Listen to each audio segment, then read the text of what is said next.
Hey everybody, welcome back to the channel. My name is Brittany of BrittanyJJones.com. If you are new, welcome to the channel. I hope that you will like what you see and subscribe below for more. In today's video, I'm going to be doing a preview of our next sew along that I will be uploading on Friday. And we're going to be sewing along to Mccalls 7810. This is a Mrs. Tops pattern. I think it's really cute. It has a couple different options on here for the peplum. You can do a high-low peplum. You can add a tie.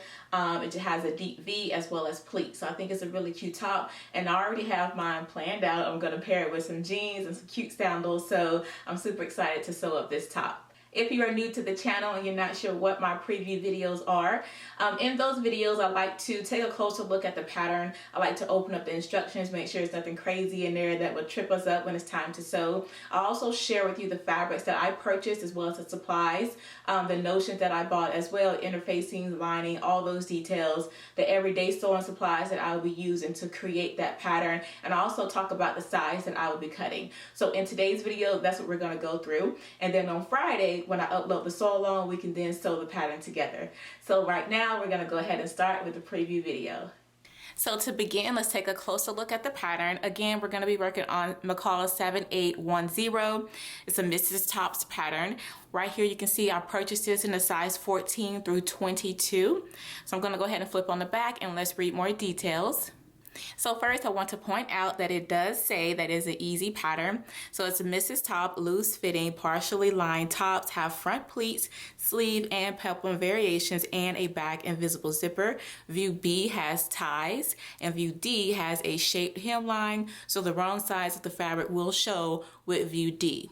Some of the fabrics that they have suggested are a wool crepe, a poplin, and a charmeuse, and for the lining you just need some lining fabrics. So for the view that I've decided to make, I'm gonna go with view B, but I won't add this little flounce here on the sleeve. I will eliminate that and just have a regular sleeve like A, but I do want this tie, so I'm gonna go with view B. So according to the view that you want to make sure that you get the correct amount of yardage for your pattern, and the 45 is for the 45-inch width of the fabric, the 60 is for the 60-inch width of the fabric. My fabric is 60-inch width, and I did go ahead and purchase 2 yards of fabric.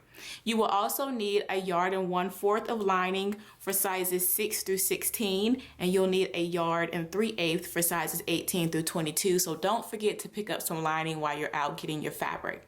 Other notions that you will need is 1 22-inch invisible zipper and 1 hook and eye. So we've gone over the description, the suggested fabrics, the view that I'll be making, as well as the yardage that I purchased, the lining that we will need, as well as the notions. Now for size, currently my bust is a 40, but I don't want to cut the 12, that's just personal preference, how I like my garments to fit. So I'm gonna go with the 42, the size 14. So that is the size that I will be cutting out for this top. And again, it's just personal preference. I don't want the top to fit me exact because it is a loose fitting top, so it is supposed to fit a little loose. I don't want to cut my exact bust measurement, so I will go up to 2 inches and go ahead and cut out the 14. But again, that's just personal preference.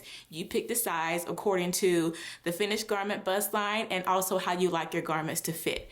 Now let's go ahead and go over the fabrics that I've picked, as well as the everyday sewing supplies we'll need. So for fabric, I'm going to be using this blue and white gingham that I found in my stash. I purchased this fabric last year from Hobby Lobby, and I really do love this little embroidered hem that it has on it. I think it's going to be really cute in the peplum on this top, because my plan is to style this with some white jeans and some cute sandals, so I think it's going to be really cute once it's all done. But again, this is just a cotton fabric, and again, I found it from Hobby Lobby.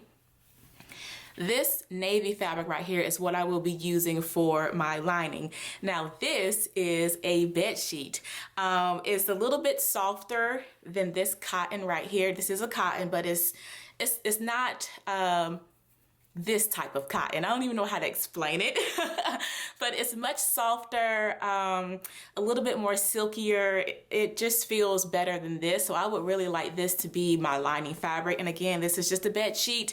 My family, we are not flat sheet people. We are fitted sheets, comforters, pillowcase people. We never use the flat sheets unless we're just covering up something like a table. So whenever I buy our sheets and it has a flat sheet, I either use it for muslin or sometimes I use it for lining. So that's what I'm going to be using. This is again just a flat sheet. It was just in my towel closet, so my, you know, bedding closet, and I said, why not use it? It serves no other purpose. So this is what I'll be using for my lining. It also calls for a 22-inch invisible zipper, so I have a navy zipper right here. And it also calls for a hook and eye. This is my little pack of hook and eyes. I have some large sizes as well as the smaller sizes in here. So here's my little case of hook and eyes. Now for thread, I have my navy machine thread and my navy serger thread. I also have a marking tool here. This is the tool that I'll be using, my little marking pen, pattern weights, my pins, snippers to cut off the loose threads. I have my seam gauge here so I can press up my hems accurately. Measuring tape, I always like to take my measurements again before every project just to make sure I'm cutting out the right size. I have my ruler here because we may need to transfer the pleat lines that we need to make on the front of our top, so I have my ruler. Point turner, I really don't think I will need it for this project, but if I need it, I have it. My seam ripper, y'all know it's my best friend. I always keep it close by. This is the rotary cutter that I use for cutting out my fabric.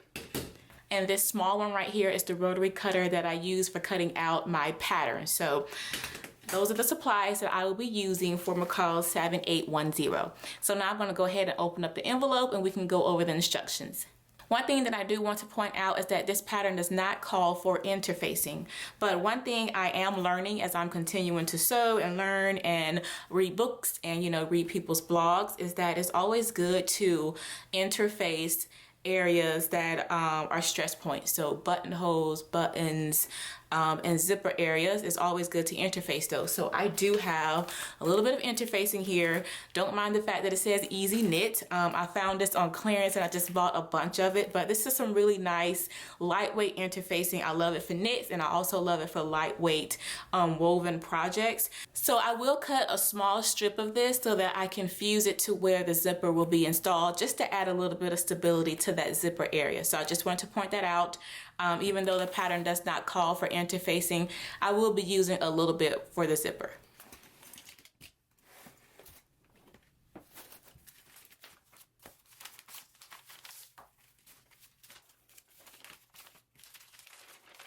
So the instructions, they start off working with all views. So we will be stitching the front sections together right here at the center front.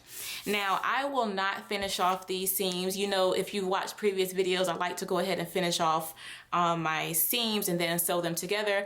I won't be doing that for this top because it's a lining, so the raw edges will be covered. So now for view B, we're gonna go ahead and turn our tie ends, fold them right sides together, and then stitch them down, leaving an opening to turn it right side out. We'll turn it right side out and we'll baste it. And then looks like we will gather that in here as well. Then we will pin it to our front bodices. Right here at step 6, this is for view A, B, and D. We're gonna go ahead and stitch this shoulder and overarm seam as well as this underarm and side seams. And then for view B, this is working with the flounce. Like I said, I will be omitting this, but if you want to add the little flounce to your sleeve, then you will follow steps 7 through step 10 to attaching it to your sleeve. 11 picks up working with view C. View C has an opening along the sleeve, so you will follow this step for view C. Now right here with 13, this is for all views. We're going to start working on the lining pieces and stitching it the same way we did the front right here at the center front. And then again for view A, B, and D, we're going to stitch the shoulder seam as well as this underarm and side seam. For view C, you're going to stitch yours the same exact way with leaving this opening right here at the shoulder and then stitching the underarm and side seam together. Up here at step 16, we will turn in the lower edge of the sleeve lining, give that a good press. And then at step 17, with right sides together, we're going to pin the lining to the top along the neck edge only. We're going to go ahead and stitch that, pivot right here at the small dot, and then trim it and then do understitching as far as we can go on the lining only. And here's a close-up of that understitching.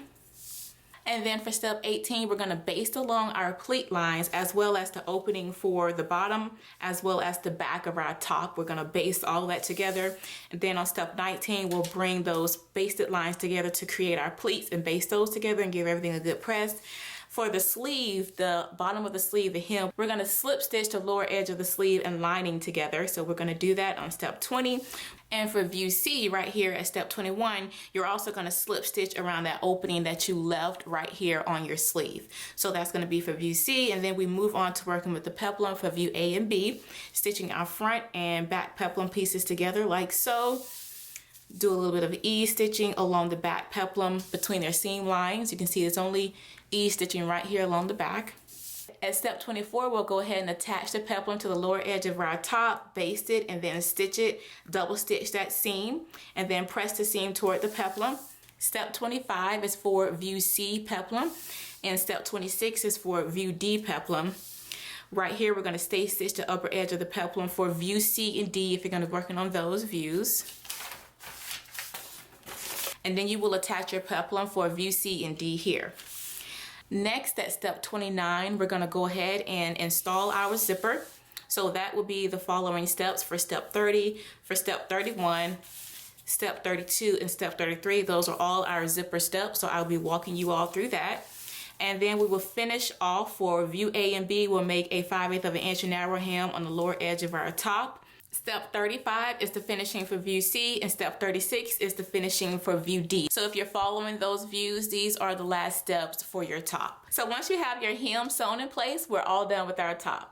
So that is all for this preview video. I really do hope that you all enjoyed it and found it helpful. If you have any questions, please leave them down from below. I'll be more than happy to answer. Be sure to like, comment, subscribe, and then turn on your notifications so you do not miss when this Sew Along goes live on Friday. I see you all then. Blessings, everyone. Bye.